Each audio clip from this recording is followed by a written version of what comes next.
the new James Bond living on the edge. Anyways, some marketing quote there from the Living Daylights movie of 1987. This is one with Timothy Dalton. Not the most successful or appreciated James Bond, but what can you do? Alright, so anyways, we're looking at another one of these off-scale models. This is the Aston Martin Vantage from this movie. But it's not 1/64 scale. It's 172, I believe, or 176, I forget. I just bought this loose at some used toy shop. This model is from 2006, so it's quite old. Might be some paint rash. Came in a blister pack like the other Kyoshos. And honestly, it looked like the same size as a lot of other 1/64 scales, but it's not. Well, anyways, let's take a look at these. Well, you know, I'll take it off the base. Why not?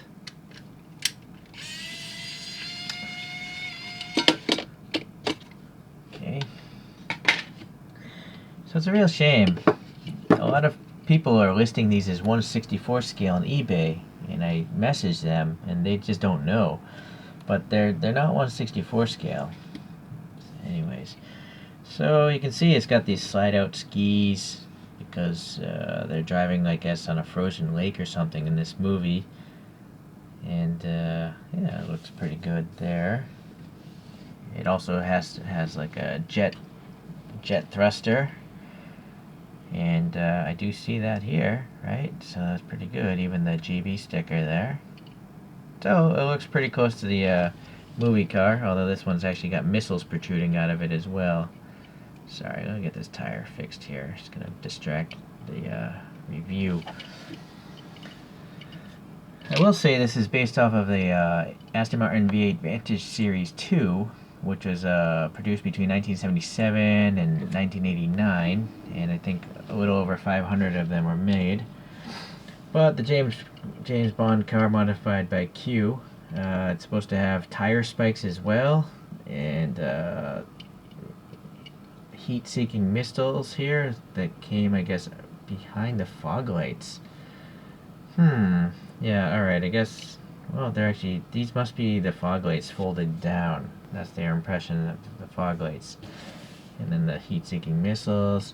There's supposed to be lasers in the front wheel hubcaps as well. I don't really recall that in the movie. Bulletproof windows and body, of course, and a self-destruct system. Alright, so that's what Q was supposed to put into this thing.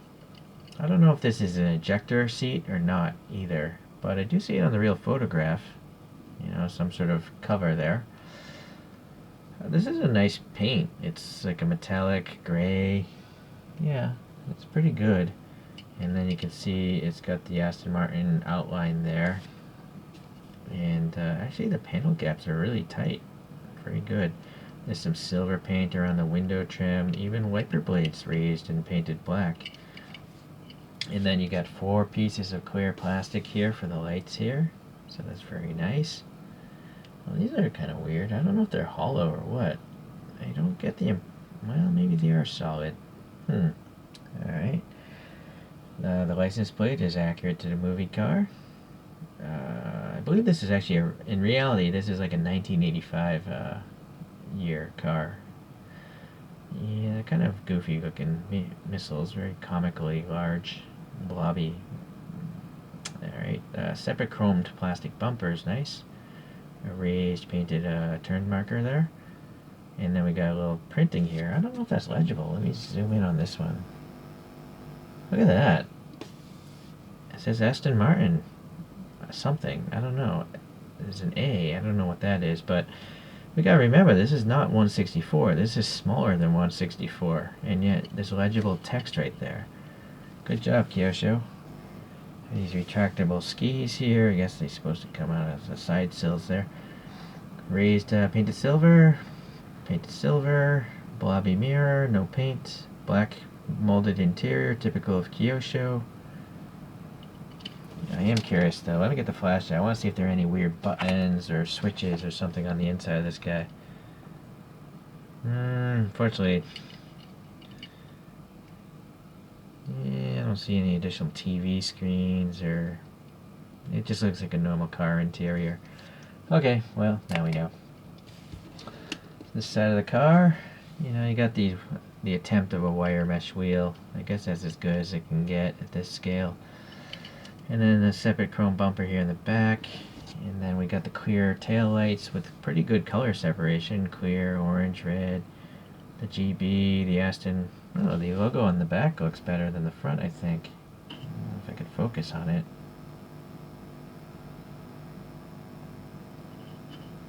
It's not just an outline, there's an attempt of text there. Some red reflectors, I imagine. The jet engine. And then some hazard stickers. Okay. On the bottom, we got the, pretty nice treads, actually. Press fit together. Nice to know what the car is. Although, it's kind of weird that it doesn't say anything about 007 or anything like this. And then, those must be the flip-down fog lights again. So, pretty good. It actually rolls, too. The skis are raised enough, but close to the ground. They look like they're touching the ground, but they don't really drag much. So that's really impressive engineering, Kyosho. I mean, really small. Alright, let's compare it to my one other James Bond car. This is silly. I might have to just get all of them now. Now that I have two. So yeah, I made the mistake of buying this a while ago because I didn't have any reference. The Z8 with the rockets coming out the side. But it's amazingly better than the 1/64 scale version. It has better details than the 1/64 scale Kyosho. Alright, so yeah. So now we know what those would look like in this scale. Mostly though, what I do collect is 1/64 scale, so I do have this Kyosho that is 1/64 scale, and this is the V8 Vantage. So now you can see a clear difference. Alright. And it seems like the wire wheels on the larger scale, they're a little bit better.